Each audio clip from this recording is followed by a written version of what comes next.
আসসালামু আলাইকুম সম্মানিত সুধীমণ্ডলী, আমরা এখন আছি নব থিয়েটারে তুষখানা জাদুঘরে। এখানে এসেছি। এখানে 1974 সালের বঙ্গভবনে তুষখানা প্রতিষ্ঠা করা হয়। বাংলাদেশে যা কিছু অর্জনীয় আছে সব কিছু এখানে দেওয়া আছে। এগুলো হচ্ছে বিভিন্ন জমিদারদের শাসনামলে যে বিভিন্ন করা হতো তাদের নমুনা, চুরি, ডাল, আরও হাতিয়ার, খসড়া, এখানে তরবারি,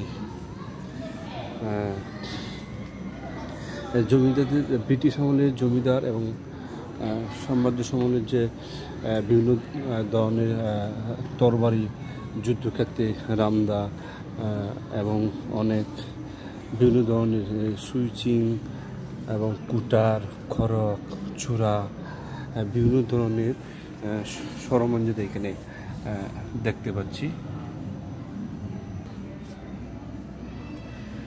এগুলা হচ্ছে এখানে অনেক ধরনের রয়ে গেছে অনেক ধরনের রিভলভার, বন্দুক, পিস্তল, বিভিন্ন ধরনের আইটেম রয়েছে দুনলা বন্দুক এবং আরও অনেক ধরনের বিভিন্ন যন্ত্রপাতি, যেমন বন্দুক, দুটানা, এরকম অনেক রাইফেল, রিভলভার, অনেক ধরনের প্রতিচ্ছবি পাওয়া যায়।